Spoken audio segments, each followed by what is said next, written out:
Prime Minister to deliver the address that stands in their name. Here. Eitan. Great. Do you want to spell it so we don't spell it wrong? E-I-T-A-N. Okay, thank you. Also has a silent J. B-R-I, 7-letter Q. Silent Hebrew letter.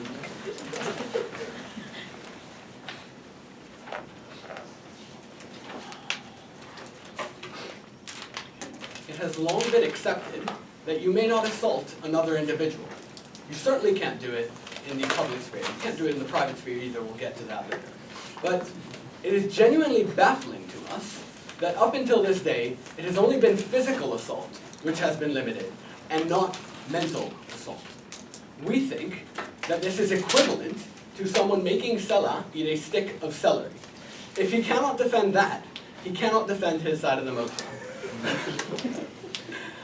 What are we talking about? In general, we think what constitutes disgust probably varies to some degree, obviously cannot be particularly well defined, but is generally accepted retroactively, and we're okay with that. We think this is something that should be measured retrospectively and, let's say, prevented by governments going forward as opposed to going backwards. We're fine by that, as one judge put it regarding pornography. I cannot properly define it, but I know it when I see it. We think the same holds to some degree for disgust. We think a few examples of what public disgust might look like is when vegan protests cut off heads of animals and put them in the public square, or when they fill water fountains with blood in order to create a public reaction. We think additional examples of this can be public urination, which today is already not allowed, for example, and etc. Are there any clarifications about that? Yeah. Sure. Who exactly has the responsibility to decide it? Is it the judiciary or is it the government? I mean, it is the public in all of the same ways that the public decides things through democracy now. Let's talk about a couple of things. One, we're going to talk to you about what disgust really is, and two, we're going to talk to you about why disgust is a form of mental assault. So first, let's discuss what is disgust. We think disgust is, to an extent, unique in that it is both an emotional, a cognitive, and a physical reaction to something. So at the point at which an individual feels disgusted by something, a few things happen. One, the reaction is invariably negative towards that disgust. Two, the reaction is painful to that individual. Now, the level of disgust varies, and therefore the pain of that action varies. But we would point to you that you are no more allowed to slap someone in the face in the public sphere than you are allowed to punch someone or to shoot someone, right? Is it a clarification? No, thank you. So we think, to the extent that the pain from this varies, it's not particularly relevant to government's ability to mitigate and limit this, in that there is pain that exists within this disgust. Secondly, let's talk about why we think this is a form of mental assault. Before that, yes? Okay, so let's say that I'm deeply religious and I find homosexuals disgusting. Should the government ban me from having a homosexual parade just on these grounds? So we think, much like, you know what, I'll switch arguments for a second and we'll talk about public sphere and why specifically in the public sphere. We think that the ability of governments to forbid particular actions by individuals shifts between spheres. So within your home, you're allowed to do certain things, certain acts that you're generally not allowed to do outside of your home and in public, and vice versa. We think the rationale behind this is an ability to opt out of particular interactions. So unlike physical violence, where it is harmful no matter when it happens because it actively happens, we think when you are able to make a decision to avoid that violence, to avoid that hurt, it is okay for people to opt in to violence. And that's why, for example, when two people roughhouse, we say it's okay. When professional boxers enter a boxing match, we say that's fine for them to do. The problem with public sphere is that your ability to opt out of participation in the public sphere is severely minimized. So to directly answer Don's question, we think it is the case that if you choose to create that parade in a public sphere in which a majority of deeply religious people are unable to opt out of viewing it and seeing it, absolutely that parade should be banned, particularly when the alternative exists of holding that parade somewhere where it would not offend the majority, note much like in any democracy, of the public sphere. Thirdly, let's talk about why disgust is essentially an assault on mental health. So, assault essentially causes two things to the individual which make it exceptionally bad. One is a form of immediate pain, right? You get a sensation of neurons, whatever it is, it's pain and it's bad, right? Two is a form of inability to properly participate in society going forward as a result of this pain. So for example, when Benji broke his neck a year ago, his ability to participate later in society was minimized to a degree for a long time. Before I go on, second people, sure. If it is true that there is some form of public expression that is genuinely traumatizing or harmful to the point where it is as bad as assault, why is that not already covered under status quo provisions preventing intimidation or preventing harm to people like that? So what we're saying is we think it should be. We don't think this is a debate between status quo and not status quo. It's a debate where we support certain things which note are status quo in some places, yeah? You're not allowed to create noise violations in a lot of places, even though that's free speech as opposed to the comfort of people around them. We don't think it's a debate where we're changing status quo. It's a debate in which we support a certain issue that is to some degree a consensus in status quo and to others not, and you oppose that issue. The second thing is the ability to further participate in society as a result of that. We think both those things happen in disgust. One, the immediate feeling of pain that an individual feels, both physically in a reaction to the disgust and mentally in the processing of the image that that individual saw. So when small children see images of massacre, that is something that scars them and harms them physically and mentally. But secondly, in their ability to further participate in society. We think one of the biggest issues of disgust is that it creates burns a mental image in your mind that is painful for you to relive over and over again. It to an extent creates PTSD in everyone who goes through it. We think that means that disgust limits your ability to further participate in society as time goes on and as you get disgusted by more and more things. By both those metrics, we think it is equivalent to assault and should be banned from the public sphere. I'd like to thank that speaker for their remarks and invite the Leader of Opposition to open the opposition case. Can I have a sip of water from someone? Sure.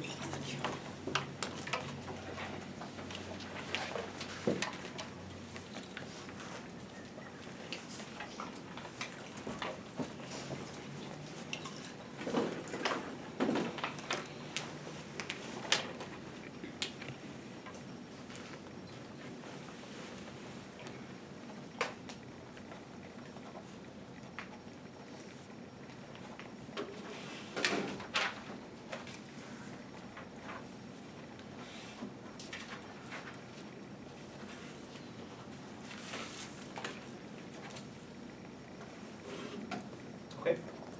Sorry. It's a tough competition against the dog.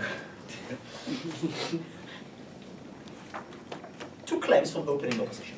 Firstly, why, specifically, the government is inherently a bad actor to do so. Essentially, what I'm going to prove that once you start censorship, you cannot differentiate the cases that you want throughout cases in which you don't want to add in. Essentially, why when you start to putting out vegan demonstrations, you also get to ban homosexual demonstrations everywhere. The second one is the balance of rights. Simply why, even if the correct disgust is something which is bad, it simply outweighs the fact, it simply underweighs the fact that there are much more significant rights under our side of the house.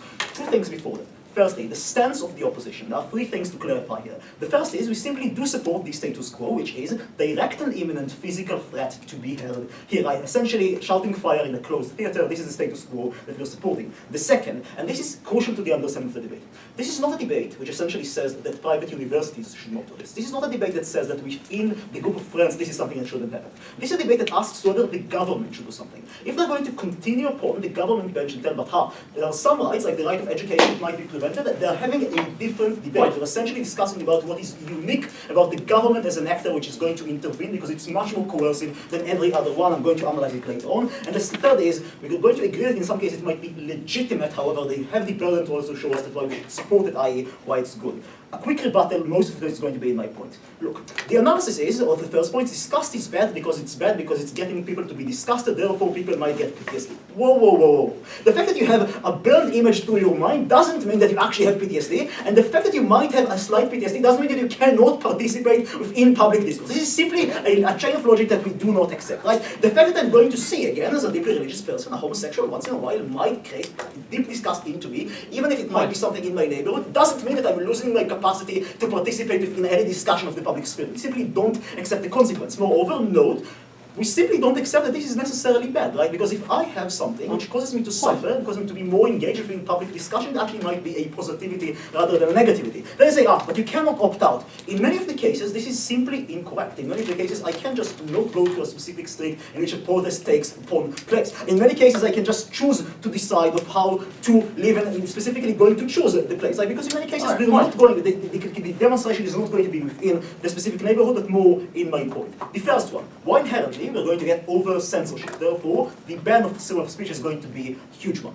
Couple of reasons here. The first, as they claim themselves, this is something which is a very vague criteria, which you cannot know specifically, and it's very subjective. Note, you cannot properly define what is disgust, and therefore this is something which can be heavily manipulated by many different actors, right? Because I can just skew it for whatever reason I want, which also connects to the second reason, in which, in many cases, there is a clear incentive to the government to try to over-interpret it. Why? Because the government, in many cases, have a clear interest to put limitations upon freedom of speech, because many times the body within the short end of this stick is the government itself, because if you limit criticism, and many times this is actually something which benefits the government itself. Therefore, a significantly stronger actor compared to an individual actually has a clear incentive to interpret it within the broadest range possible. Case in point, the definition of terrorism, right? Because in your mind it might mean something clear, however now the government can use it to eco-terrorism, which definitely should have like the exact same laws as any other kind of terrorism. This is a very fluid definition which the government has a clear incentive to interact. Moreover, note, the fact that once you start with it in a government which has a monopoly, usually that means that many other people try to overuse it. When one group sets a precedent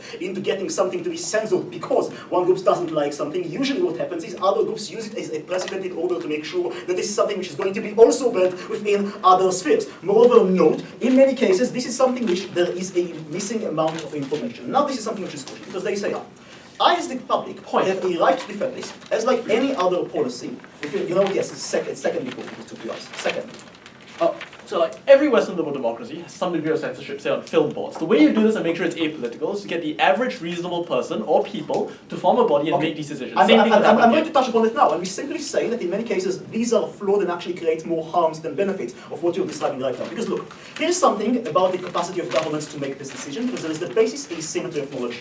Something which is a detrimental flaw about every democracy around the world. Democracies are an extremely efficient tool in knowing how many people want a certain thing, but they're extremely bad about how much they want a certain thing, right? Because each person gets exactly one vote. Why does that matter here? Because I might, if I get the question whether I want a specific form of art censored, care a bit about it. However, the artist or the minority group that art might represent care a lot whether this is something which is going to be censored. So I might care to the degree of changing my vote to the probability of 0.1%. However, I still have a preference to that. But if I'm the majority, someone might care significantly more than me is going to be outvoted. So therefore, there is a basic flaw in the way that you even collect the information, or not actually the public wants to run out in the way because of a flaw in the democratic system. Note, in many of these cases, this is combined with the fact that you cannot limit it just to the general public, but rather to a policy which can be systematically abused, again, criticism of the government or against minority groups within a broader context. This is actually something which is likely to shut out a broad part of a discussion because of these reasons. Yes, Edwin.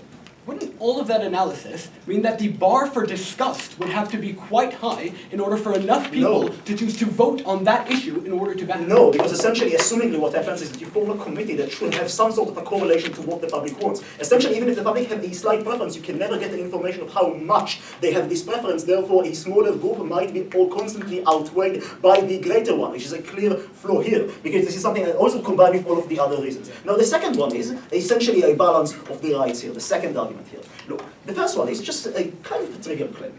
The fact that you try to say, but disgust is something which is severe, so therefore it is exactly like actually punching you, and it is exactly something which should be taking away your other rights, is simply something that we do not agree with. It's simply something that we do not agree with the fact that they say that it's like PTSD, that A, it's like PTSD, and B, this is something which is equivalent to not having your capacity to protest in many cases because you're going to take it out just by the mere fact that this is something which might be disgusting other people. Like on one hand, you have people that have a severe emotional reaction. It might be something that you might also get just by plain criticism, because some people might be insulted by attacking religion, but compared to that, this is something which takes away your capacity to even have your basic ideas out in the open. The second here is, note, in many cases here, because it's also connected to the fact that it is overdone, that you will get a constant capacity to not have your ideas out in the open and try to express and protest for your rights for certain and specific groups. This is something which is significantly more crucial. Note on the comparative here. If I'm a smaller group and I do not have a way to bargain for my rights, I lose it constantly. If I'm a larger group,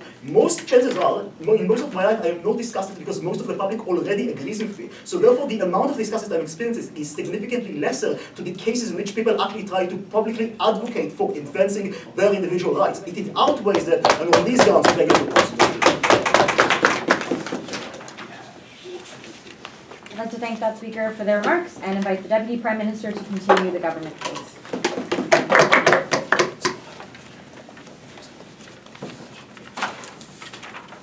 So if you just grab your name. I just want to write. Benji.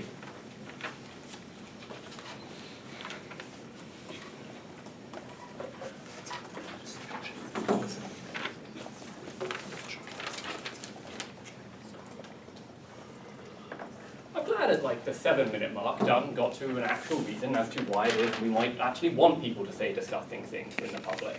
I mean, it was a bit hard to follow, but let's try and deal with what that, because up until that point, the only thing that we really heard from opposition side was a lot of reasons why a democracy doesn't work, and maybe the government should make any kind of decision, because please notice that all of the analysis heard by Dunn, why the collecting of information and making decisions based on government is true of, say, economic policy, of security policy, of, well, any kind of policy that a government might make. They're right that democracy is broken, but it's the best system we have, right, guys? So, like, that's essentially the system that we want to use going forward. Also to use this, all of the analysis brought here basically says we should get rid of democratic processes. I don't think we have a lot here to say. The other thing that we hear from Dunn is this idea, essentially, that there is a problem because it is so underdefined what it is exactly what they're talking about. Please note, in the very own comparative which Dunn and Owen in his POI give us, that they are already supporting stuff like hate speech and like such fire in a theatre, like shouting fire in a theatre, and all kinds of other things which are also very much underdefined. Like it is unclear what hate speech is. It is not necessarily clear what it means when somebody actually verges from simply saying someone is a bad guy to calling for action of violence against them. All of this effort of under definition exists today under things which they themselves support. Therefore, if they support these things, then on the comparative we are unclear as why this is necessarily worse than the things which they are already supporting for. So it's nice that they set up that comparative for us because it means that they're not really arguing for much at the moment. No. So then let's talk. So I'm going to be fine. I'm going to be doing 3 things in this speech. One sec. I'm going to be talking about why the public sphere, why it is the public sphere essentially means that we shouldn't assault people. Then I'm going to be talking about discourse, why this harms the idea of discourse, and then I'm going to talk about silencing others. Before that, good. So you've conceded democracies are terrible in general at making these sorts of decisions. The problem is the government can't not interfere in economics. It can choose to not interfere in the sphere of private speech in this manner. We're saying it should not do okay, cool. I think you get, like, you misunderstand sarcasm as conceding. But also, at the end of the day, we're not saying, like, you guys say that all of these problems exist. We say these exist no matter what kind of choice that you're talking about. But also notice, if we say to you that there is a serious problem here, right, that you are assaulting others, that you are harming others, then we think this is something very much democracy should be involved in, and something that they should be doing. No thanks. So let's talk a few more issues of direct refutation.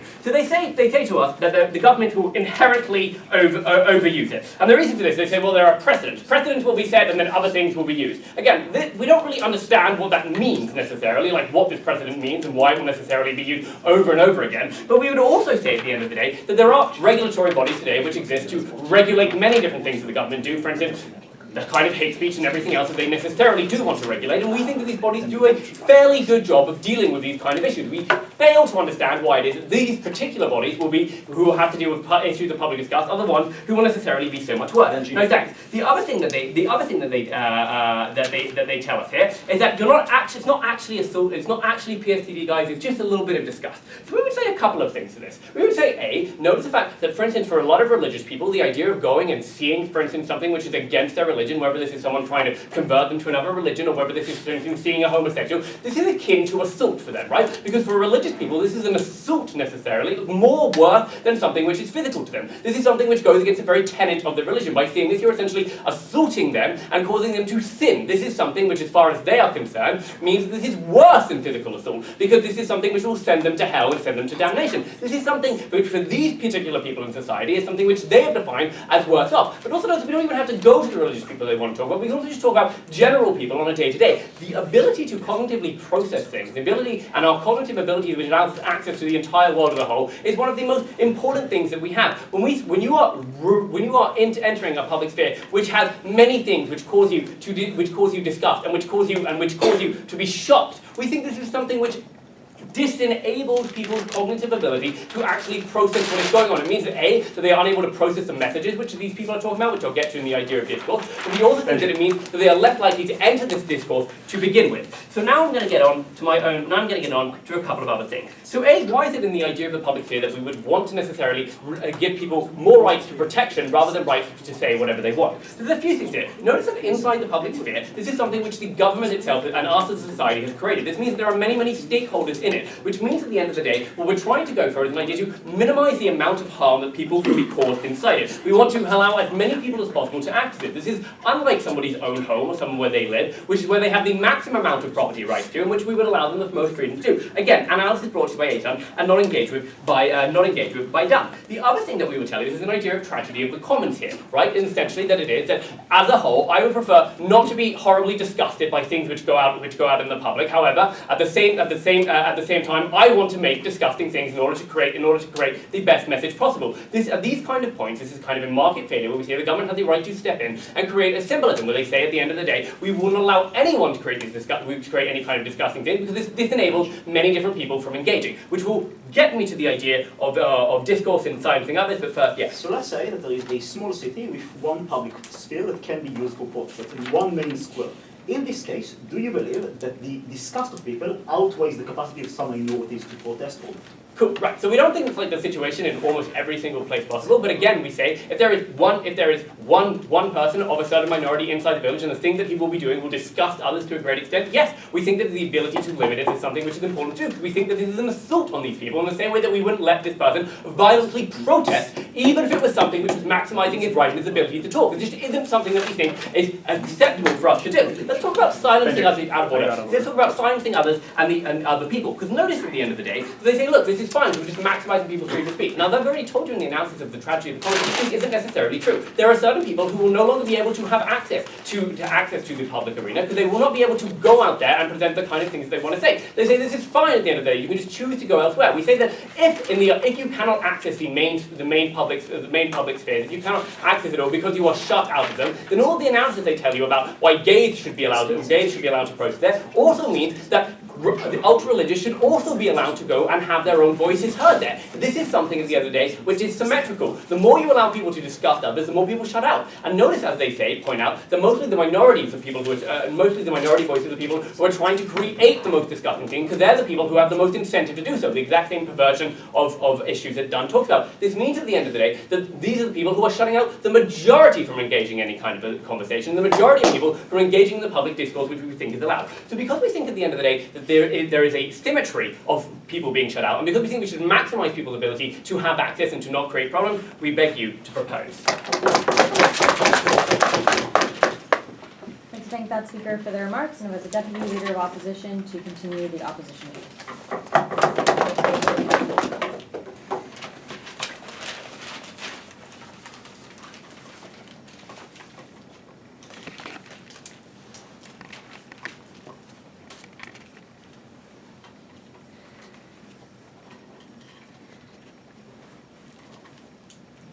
Let's start off by mentioning that Benji doesn't really engage with Dunn's speech. He says, oh, this is true about all kinds of democracy, despite the fact that Dunn very clearly says, A, we need that freedom of speech as a tool for democracy to function, and that is very distinct from any other right that we're taking away. Two, that Dunn explains why the harms that they're talking about are small when we're talking about disgust, and therefore that is simply not worth it. In all of democracy, we allow governments to balance those rights, and that in these cases, the balance goes to our side. So we don't think we get a reasonable response there. Several things, other things we hear from Benji. So one, they say, look, when people are disgusted, they are incapable of processing, so there's no value into that democratic speech. We think he is incredibly wrong. Specifically in disgust, exposure is an incredibly critical thing for changing your mind on this issue, and I'll talk about that more within your points. It is a critical part of getting the message across. Secondly, they said, look, sometimes these people have alternatives. Sometimes they can go and protest somewhere else where people won't listen. Two notes on that. One, inherently that is not a good alternative. If gay people want rights, and it is the religious right that is preventing them, doing it only in places where people think they should not have the right to marry is not an effective alternative for free speech. So there is inherently a problem of no alternative in this case. But note that for each individual who doesn't want to go into the protest, in the vast majority of cases, he does have alternatives. He doesn't have to walk in the exact location where that protest is being as an individual. So we think that that goes to our side. Lastly, I want to say something broadly about their case. Notice that they justify banning things based on disgust because sometimes that disgust is so terrible that it leads to actual harm. Sometimes, as they mention, it leads to mental damage like supposedly PTSD. Sometimes it might lead to people not being able to practice their religion. If that is the case, you can justify these laws on those grounds. The problem with putting the title of disgust over all of these and then saying disgust in and of itself is a reason, is a grounds for limiting speech, is that it intentionally blurs that line that they admit is unclear and allows those unjustified times where religious people just don't want gay people to exist. They don't want them to be able to walk the street because it's just kind of gross. Even if it's not an assault on them, that is the danger of this policy, and that leads me to my first point. So let's talk about how it prevents social change. Gay rights, transgender rights, sexual liberation, even the ideas of women working and voting have consistently been viewed as something that is just not done. It's not fit. It is gross and disgusting to us as individuals. What is the problem with that?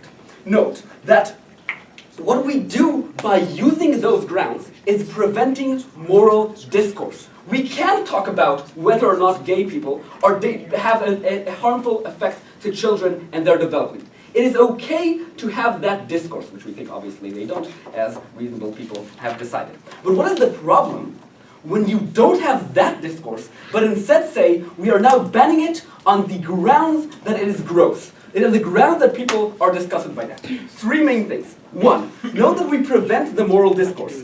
And why is that incredibly important, right? If people need to explain why they're banning it, if they need to explain that their religion really does prevent them from seeing that, and it's not just something that they perceive as gross, then A, we start seeing distinctions between where they're right and where they're wrong. No longer you can say that pedophilia and gay rights and homosexuality are the same thing. Because if your criteria is gross, then it might be for many people. But if your criteria is the harm that it does to other individuals, you cannot genuinely defend that throughout time. We also believe that discourse just genuinely leads to better decision making. That's why we have a democracy, and that's why we're all spending our weekends here debating. Secondly, note that they perpetuate the harm that they're worried about. But first, yeah. Sella doesn't distinguish between unpalatable and disgusting, and that's where his case also falls. Because for the general public, the idea of homosexuality may have in the past been unpalatable, and to them the parades have worked. To ultra-Orthodox religious people and to ultra-Orthodox Muslims, it has been disgusting, and over the years those communities have become more averse and more anti. That's a wonderful distinction. You still support not having gay pride parades in front of people who find those disgusting. We think that's a problem for the exact same reasons I'm explaining now. Secondly, note that they perpetuate the problem. And let's talk about how disgust is a unique kind of harm. Why is that? Because disgust is incredibly influenced by what I'm used to see and by what I'm educated to see. It is not like being punched in the face. You can't convince me that being punched in the face just doesn't hurt. But you can, if you grow up seeing things that have been seen as disgusting, change your mind about that. Why is that critical? For two reasons. One, this answers Benji's point about not being effective, but it also explains why it's incredibly important for people to be able to show disgusting things to others, because those inherent things, like their sexual attraction, like who they believe they are as transgender people, are exactly the thing people need to be exposed to. But Second two, point. note that they're, yeah. So I accept that disgust will prompt a lot of outrage and a lot of coverage. You have yet to tell us why this is likely to, in the long run, skew people in a particular direction, given that they're already inclined on a guttural level to reject this. Two things on that. One, I've already explained why disgust is something that changes if you're exposed to it. But two, note that it is not our burden to say that it will be effective, right? We don't in a democracy people don't have to prove that they will be effective or that they're right to be able to access free speech. We believe that people should have the tools to try and influence other people, even if you think they will fail at that, and we think it's a dangerous precedent not to allow them to. So lastly, on this issue of perpetuating the pain, note that when they legitimize and validate by saying, look, it is governmentally sanctioned, that this is disgusting to an extent that no one should want to see this, it extends the feeling that this is something that no normal person would want to see. No normal person would want to do. Again, because disgust is such a vague and emotional issue, this strengthens how much those religious people are disgusted by this. They can now teach and explain how terrible it is and how much they should be disgusted. We end up not only not having the right for free public discourse, but we have people being even more harmed and being even more disgusted by those same views. Lastly, note that once we talk about the actual reasonings, does this kind of disgust cause PTSD? Does it encroach on my ability to have religious freedom? Sorry. It allows me to put thresholds. It allows me to have the kind of analysis that we're having here that says, when does it justify? What level of pain, what level of harm justifies taking away something so important as free speech? Once we put that all under a label and say disgust, that thing that we cannot define is enough to take away people's free speech, that inherently leads, as I've explained to you, to a blanket ban where people can take away any of the minority rights that they want. We allow people to be more expressive. We allow people to talk about actual harms. We beg you to oppose. I'd like to thank that speaker for their remarks and invite the Minister of Government to deliver their address.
Opening government's case was based on an analogy between assault and certain kinds of disgust.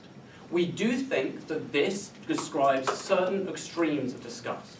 What we're going to do in closing is say that everybody's preference over any particular way that the public space should be used should be weighted equally, regardless of whether that's a preference about how they should live their lives, a preference about disgust, or anything like that. All of those preferences are equal and should be weighed within the balancing when the government decides what should be allowed within the space that we call public space, over which we must compromise and negotiate between each other as a community. And this analysis then holds, even if opening opposition is correct, that not all forms of disgust are akin to assault. So two things in this speech. Firstly, why it is that everybody's preferences need to be weighted equally, and therefore why social disgust can be a grounds in some circumstances for banning certain things. Within that, I'll talk about why I think democracy can work as to doing that, and why it might balance against free speech. No, thank you. And secondly, I'm going to talk briefly about how that balancing might weigh out, and why it is we do think that in some cases that means that social disgust is not only a ground, but is the ground for banning something. Just firstly, one quick piece of rebuttal to opening opposition about the case that we mainly get in the second speech about how we convince people. Now, opening opposition have assumed that disgusting people is the best way of convincing them to your cause. They gave no reason why disgust is a particularly effective way of doing that. No, thank you. On our side, you can try and argue with people about sexuality, about why you cannot choose your sexuality. But it's not clear why showing public films of gay sex on the subway is the way of doing that. But that's the kind of thing that they want to keep being legal, presumably, but it convinces people. Historically, this is never how change happens. Why? Because people feel like they need to be respected in order to be brought into the debate. You see, if you're invading their public space with things that disgust them, they think that you're not convincing them or debating with them as an equal, but rather hitting them over the head with it. It's not clear why their assumption of disgust equaling persuasiveness works. So first of all, why is it that all preferences are equal and we take everyone's preferences into account with public policy decisions? So just briefly, what that means is when deciding where to put a public road, we take my convenience into account, your inconvenience of the construction, how much quicker will it be for me to get to work, and we balance all of those things equally. Why is that? Some reasons. One, it derives from an equal respect for people. Your preference is equal to my preference. The alternative here is to take yours at 3/5 of mine and decide that your preferences don't quite count as much. No, equal respect for all people entails an equal respect for each individual's preferences. Opening.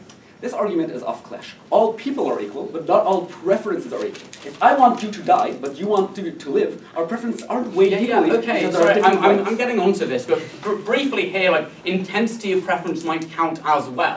And it's the first point. And the second point is this specifically applies to public spaces where we have to negotiate between each other, where the government has to regulate one way or another as opposed to the private sphere. And this is a kind of response to closing. Why can the government just not get involved in the public space? It has to. If it doesn't, then it just lets the strongest take over that public space. No matter what it does, it's not neutral. It has to get involved. Equal respect involves taking everybody's preferences into account equally here.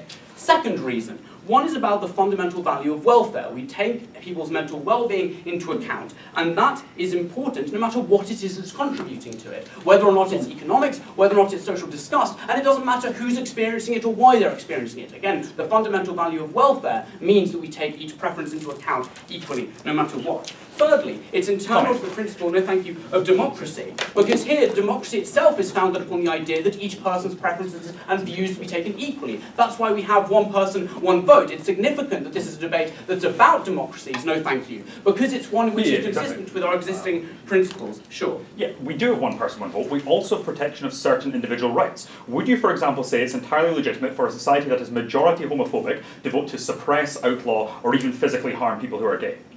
So, not to physically harm, right, so one, I've already conceded that in certain private spheres you don't have that kind of regulation. You're not allowed to go into people's homes and stop them from doing things they don't want to do. And secondly, the intensity of the preference matters here. If you kill somebody, all their future preferences are extinguished and cannot be fulfilled. That's one of the reasons why you can't kill people. That's why that preference is particularly important.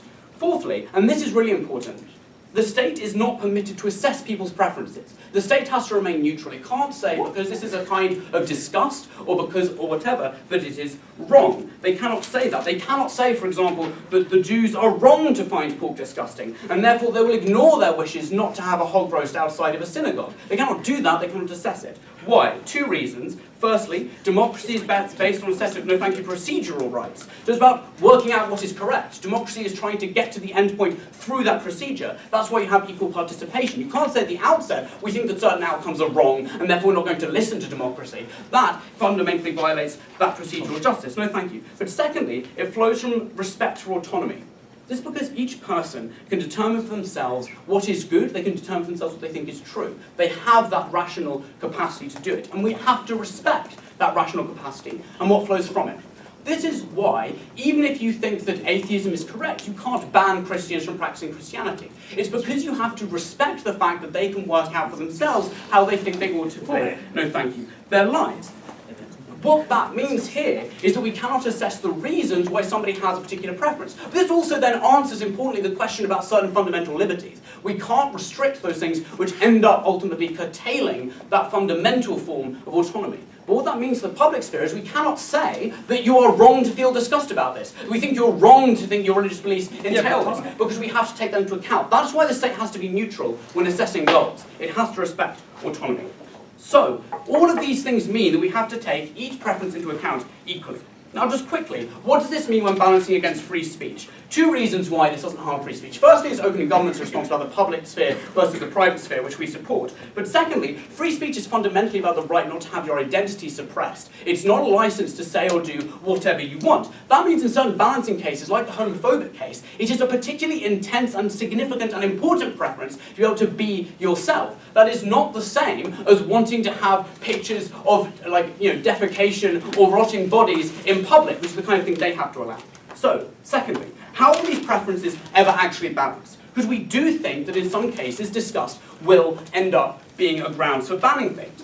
For example, currently, you're not allowed to show pictures of rotting bodies in public. You're not allowed to have sex in public. You're not allowed to show pictures of defecation in public. You're not allowed to have bestiality in public. Right? All of these things are there in order to prevent people from being barred from those places. We do this currently, and it doesn't lead to the kind of slippery slope that opening opposition cared about. So because we've shown that all preferences count equally, we think that disgust therefore can be a grounds for banning things in public. Thank you. I'd like to thank that speaker for their remarks and invite the Minister of Opposition to deliver their address here.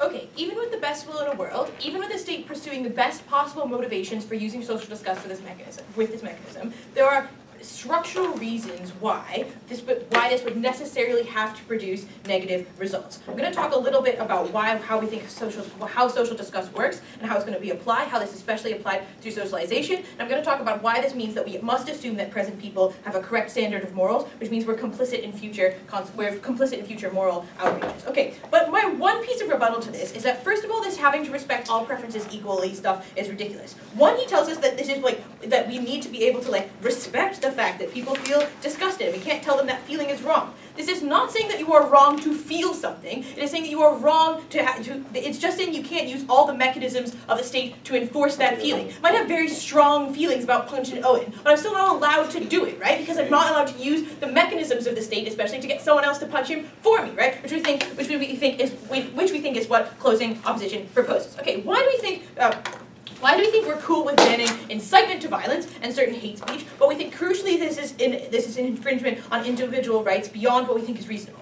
When we give up our rights and freedoms to our state, we give up a significant amount, such a significant amount that we think it is conditional on minimal interference from the government and maximum protection. The kinds of things we give up are things like our freedom of movement, our freedom of action, a number of different things we would be able to do if not for the existence of the state. But we do that in exchange for the fact that it will interfere with our lives as little as possible and give us maximum protection in exchange for that. That's why we think it's fine to intrude based on protecting others' rights, or the kinds of extreme things like incitement to violence, where we're going to be hurting someone, especially if we don't do that. But it means that some people feeling put out is not an extreme enough reason for that interference, because we think that goes across the minimal interference threshold. But notice because we give up each of these freedoms equally, that demands an equal protection. Demands an equal protection to the state, an equal minimal level of interference, and an equal maximum level of protection. That's why we can't overwhelmingly benefit those with extreme social power, which is what we think proposition does, right? So the Prime Minister Webster says that this is done based on pre-existing democratic institutions, voting representation, etc. Notice first of all the reason why we think social disgust overwhelmingly benefits the powerful and harms the structurally oppressed is because first of all, this is not electorally determinative in many instances, right?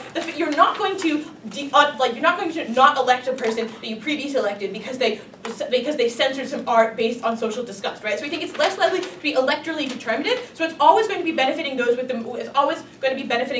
the most electoral power. But also notice that censorship confirms that a specific behavior is wrong. It isn't just preventing it from being seen. It's saying that this particular instance is wrong and that should not be done. Notice about the kinds of things that we think are socially disgusting and things that socially aren't. Social disgust relies on a subjective definition of what is normal and what is not normal.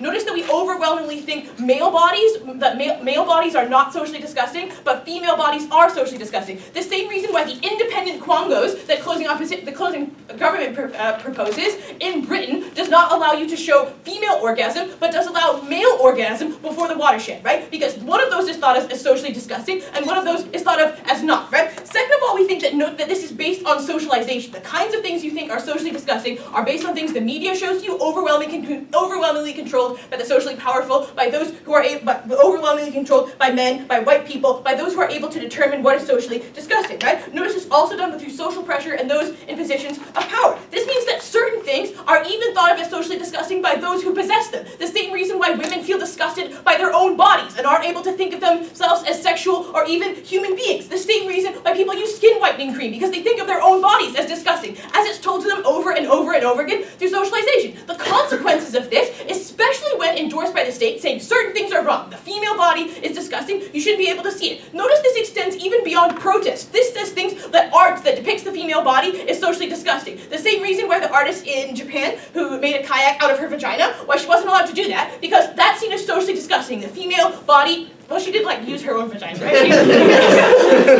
She made it look like her own vagina, right? That's seen as socially disgusting, right? Because parts of the female body, that would have been painful. The parts of the female body that are thought of acceptable, even in art, right? Even in the public sphere in art, means that we see certain things as disgusting, and means it overwhelmingly benefits those who have social power and harms those who are not socially powerful. Why do we think that's particularly damaging? The state censorship of these groups is an even greater harm than those who have felt disgust, right? First of all, we think, referring to my earlier point, where we've forced those individuals to give up more freedoms than others. They're less able to participate, but also they're much more likely to do things like hate themselves, much less likely to be able to do basic things like have sexual experiences or fall in love because of the kinds of disgust they feel about themselves. You can also never opt out of that state oppression. To use the analogy of opening government, I'll take in a second, I would rather beat up a religious person one day a year than beat up gay people 360 days a year, because they can't hold hands in public, because they can't beat themselves in public, because that is the public sphere, that is public speech, and that's something that they're not allowed to do on their side of the house. Go ahead. Back to their notion of legitimacy, note that it is a question of how harmful it is on both sides. Even if you don't buy all our analysis onto the pain cause, surely limiting your ability to protest in a specific and disgusting way is not at all equal to limiting your ability to protest at all and in more effective ways. Notice the analysis I've given about what we determine as socially disgusting and not means that those who are censored experience a significant more amount of harm than those who are doing the censoring or who would have been feeling the disgust otherwise. It also means that we think those individuals, because they have experienced such greater harms in the past, because of their structural oppression, are due a recompense in being able to express themselves in ways that other people might find as mildly uncomfortable or disgusting, but is incredibly important to their identity, right? That means that it is much more important than the disgust they feel. Notice it's also important to learn from social disgust. We should not assume that present people have a correct standard of morals. The evidence of history is not positive here, but second of all, not wanting to talk about something because it's uncomfortable, because it's disgusting, or because it puts you out, often disguises the fact that people wish it was not happening, but it is happening anyway, right? This is things like unwed mothers in Ireland. This is things like how we treat animals, which is, I think, an instance in which the present people are failing what future people might think of as significantly morally harmful. Notice the fact that social disgust prevents us from showing dead animals, or animal cruelty means that we are less able to show people that something they wish was not happening is happening. We think if you can't make yourself stop seeing it, you're much more likely to be able to try and prevent it from happening in the future. That means that moral outrages are much less likely to persist, and we think if they do persist, we are complicit in the continued continuance of that moral outrage, something that proposition proposes and that opposition says we should try and prevent as soon as we possibly can. Opposed. I'd like to thank that speaker for their remarks and invite the government whip to close out government's case in the round here.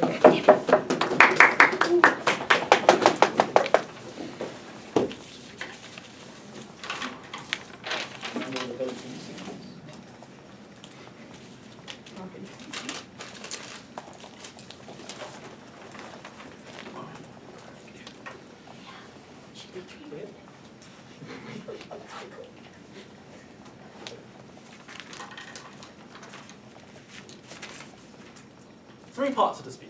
Number one, response to CEO's claims about the social construction of power and disgust. Number two, our material on why the compromise that is inherently required in public spaces, particularly when we have no other metric of harm to go on, has to be a default to equality. And number three, OO's like sort of fledging bit of material about discursive value that I think we've kind of taken out by a POI. Look, at its best, what is CEO's claim? CEO's claim is that social power is constructed and that applies to disgust as well. That is to say, there are some things like the female orgasm that make you feel you turn disgust against yourself, and as a result, they pass a judgment on this and claim these things are bad. And as a result, it's a better idea if we allow such acts to happen anyway. Two responses. The first is that this argument is symmetric. That is to say that for every example they can list that these appeals to our moral intuitions as being illegitimate, I can give you one that appeals to our moral intuitions as being legitimate as an instance of genuine, uncontroversial disgust. For example, when Chelsea played Tottenham Hotspur a few years ago, Tottenham Hotspur has a history of being known as a club prominently supported by a Jewish population. The fans hissed to mimic the gas chambers that were the atrocities of the Nazi era. Is this disgusting? No, thank you. Even to someone who has no link, inherent link intellectually or viscerally to the Jewish community, I think the answer is yes. What does this mean? It means I don't think CEO can get away in this way by saying, look, there's some obvious cases where this construction is good for them. True, and that's why I think you should allow average, reasonable democratic institutions, imperfect as they may be, to adjudicate on these things. If you don't trust those institutions, you need to defend a far smaller, minimalist state. And I don't think anyone on this team has been able to genuinely defend that. At least not in the stance that your opening team was willing to commit to. My second response is to take them at their best and say, look, perhaps right now, the way society is built is geared towards the socially powerful. It is unclear why this would change. Because the people who are socially powerful would still nonetheless control things like the courts. They'll be able to control, say, the amount of wealth they could bring to bear in a court case to defend themselves. What does this actually look like? Some illustrations.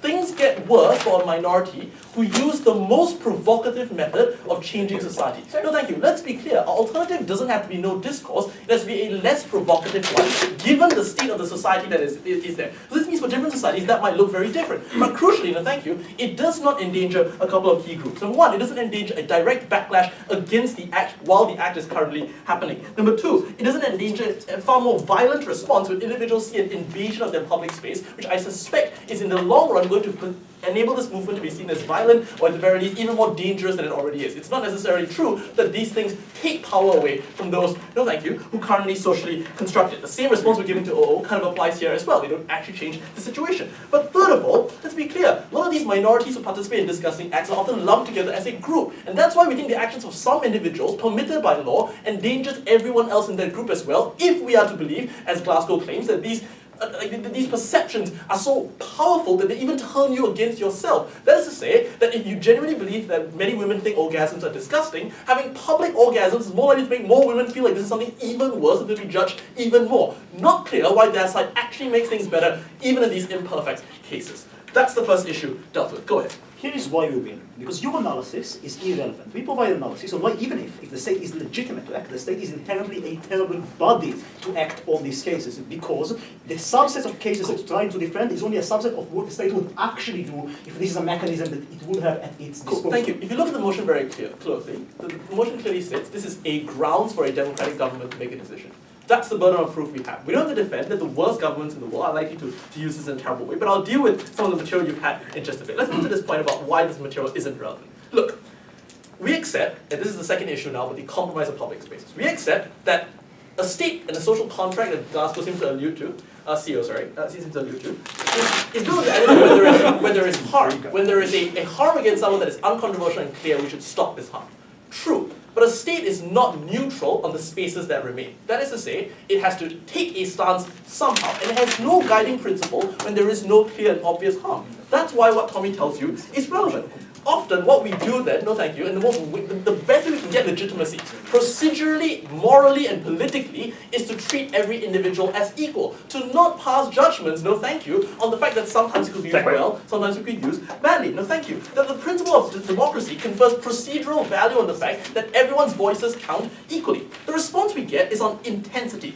No thank you. Cool. I accept that intensity is important. That's why we're not putting these things up for an election. We're not literally saying in every case a referendum would decide these things. But I think inherent in the spirit of the motion, no thank you, is that disgust is fairly powerful. It is more than just a preference. If not, the motion would have said, referendums are good, right? The motion clearly says this is a unique, guttural, visceral reaction you have. Credit the opening government for pointing this out. That is to say, you are comparing now, panels, the visceral reactions of some individuals who feel their identity is being attacked with the other visceral reactions of many, no thank you, many more who feel like the very fabric of morality is being destroyed when their kid has to watch someone jerk off in a public subway. And the practical consequence of this is they feel denied those spaces. They feel unwilling to set the kid to go to school via that subway because they think that's something they don't know. I'm going to take some closing if you guys have one.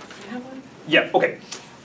It's clearly not just numbers at the point at which there's a degree of harm. The disgust you might feel at seeing gay men holding hands on a pride parade one day a year is clearly not equivalent to the disgust or the harm they feel at having their public identity suppressed 365 days a year. But you see, our case here isn't about counting up numbers or coming up like sorts of complex weighings for the intensity of preferences, right? If we accept those things matter, our case here is that all other things being equal, no thank you, that is to say, the intensity of claims being equal, the intensity of claims crossing a certain threshold, the most utilitarian and sane thing to do in a world in which government's going to have to make a decision anyway is to default to a world in which the vast majority of a very powerful and visceral reaction being on one side, i.e. disgust, is probably a good grounds. Not necessarily in every case, mind you, again, that's not the burden the motion places on us, but it's a good enough grounds for the government to do this and nonetheless be considered a legitimate democratic one. Last bit, let's deal with OO. OO's strategy in this debate hinges on discursive value, and that's why they lose. Here's why.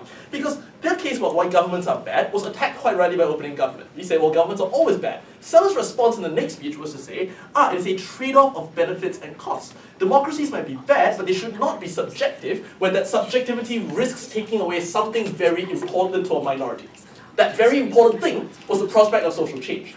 Our responses have been to say that this prospect of social change is a myth, it is an illusion. It is likely to be used against this group.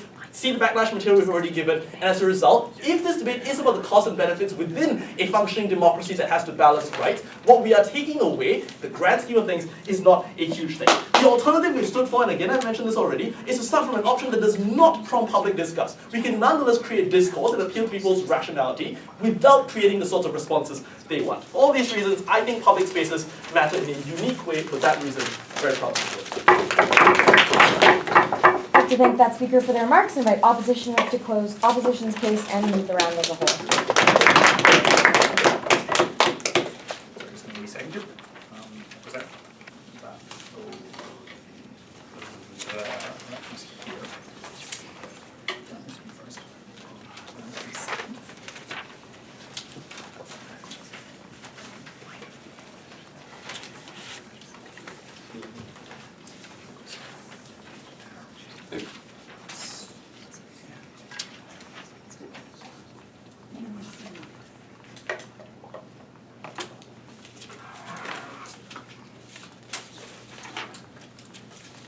Are we all good?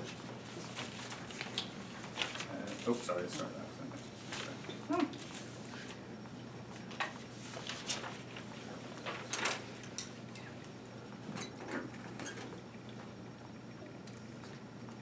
The contention from both side proposition teams that the relative harm or the relative infringement of rights to a Christian person from seeing gay people kissing in public or seeing public female displays of nudity is more important than the harm in suppressing these core participative identities for gay people, for women, is genuinely incredible in the purest sense of the word. I'm going to look at two things here. I'm going to look first of all at the case we get in the extension, because I think it's slightly strange. I'm going to look secondly at the taking opening government at their best, saying sure we'll call it assault, and say why even then we shouldn't be doing so. And then thirdly at the end I have some of the consequential weighing up to do. I think the important thing first to notice is to point out the reason why I think Bethany's extension beats OO is I think a lot of OO's material is is contingent on this either being done badly or governments potentially abusing this. What our case works is, and what the principal analysis we bring you is, even with the best will in the world, even with the government doing this in the best possible way, or society doing this in the best possible way, it's still principally unjustified and it's still not a trade-off we should make. So, what are the responses we get from Techway to the extension? First of all, he says we can play example tennis. I can give you some examples of where this would be a bad thing. This doesn't engage with any of the analysis Bethany brought you as to why structurally this is likely to be used in ways that are harmful to minorities, harmful to people who are already discriminated against. This is for several reasons. One, democratically, when we're talking about minorities, these people are necessarily minorities. There are necessarily fewer gay people than there are straight people, so their votes will necessarily carry a lesser weight. Secondly, there's the weight of history and the weight of discrimination. It means these people often have less access to politics and less access to law. So for example, structural discrimination means that, for example, people of colour, African Americans, have less access to money and less access to be able to use that to manipulate politics or law than white people might do, than well-funded conservative Christians might be able to do. In this case. I point out the example he gives of Tottenham Hotspur. The fans were never banned or censored by the state for that, because anti-Semitism still isn't taken seriously by the British state, precisely because Jewish people remain in such a small minority. The second response that they give is to say.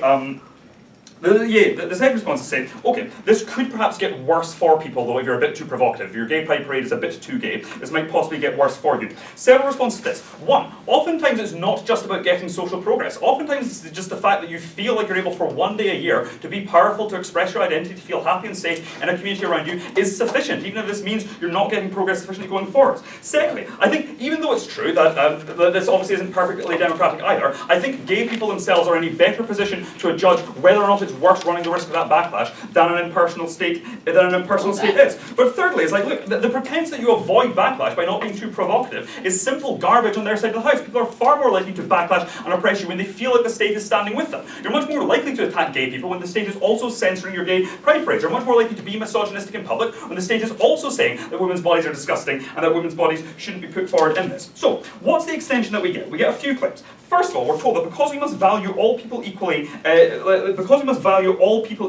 it's fine for a majority to vote to suppress the wishes of the minority. This is obviously not true insofar as there are certain rights that you just can't infringe. Insofar as it's not legitimate for me and Bethany to vote to Club Tommy or whatever. So secondly, we're told, no, it must be equal because disgust must be weighed equally to identity. We have no means of ascertaining between these. I point out I point out not necessarily. Insofar as I think, contrary to their claim, one, you can actually assess the intensity of preferences, and you should. I think we can say some outcomes are better. Obviously, this is a value judgment you'll have to make. But I say you should make the value judgment that gay people or women feeling able to express their identities is more important than the feeling of disgust that you're able to do there. Secondly, in terms of respect for autonomy, this cuts both ways. Insofar as we might be infringing upon the autonomy of conservative Christians, you're equally infringing upon the autonomy of other people there. The difference is we give you mechanisms and ways to weigh up these two competing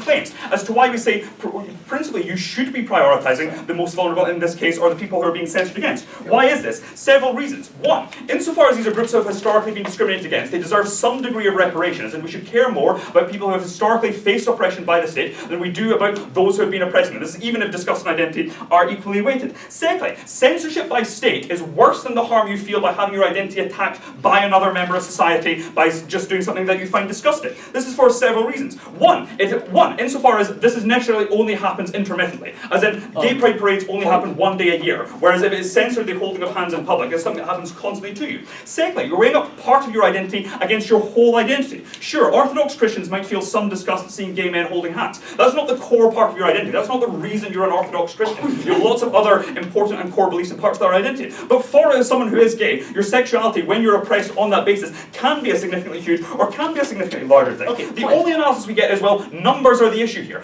Just because there are more, just because this outweighs, necessarily, we should take the preference of the majority here. But I point out, insofar as one, some voices are stronger. You can't tell this is the legitimate will of the minority for the reasons we give. But two, I just don't think this is true. I think there are several times where we overrule the wishes of the majority in order to benefit or protect certain fundamental rights. Closing. So there's just under the status quo laws about disgust are things like against public unity, which do protect a large number of young children and impressionable children. Do you not think they're in some way vulnerable? And how do you trade off this very large group against a small minority? I don't think it's true that young children are harmed by seeing penises. I just think this is Victorian hangovers of morality. There's no reason we'd happily abolish laws protecting public unity. You take a second, PY, openly.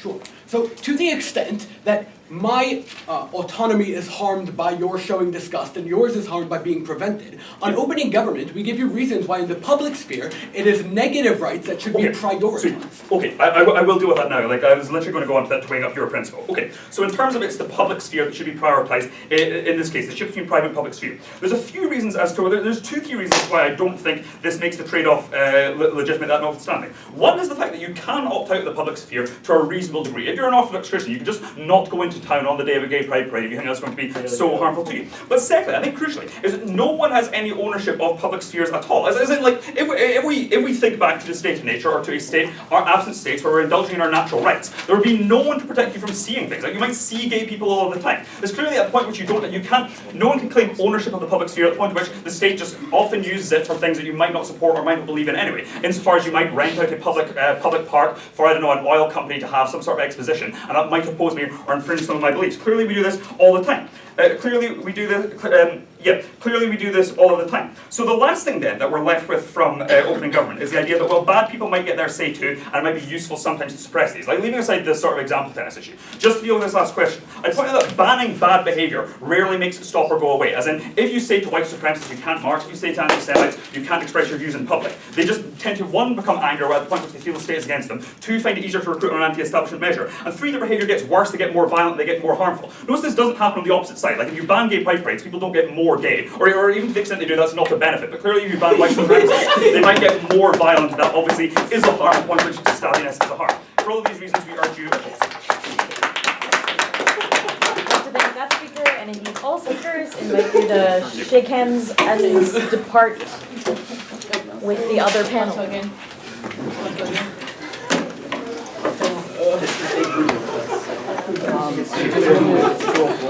Yeah.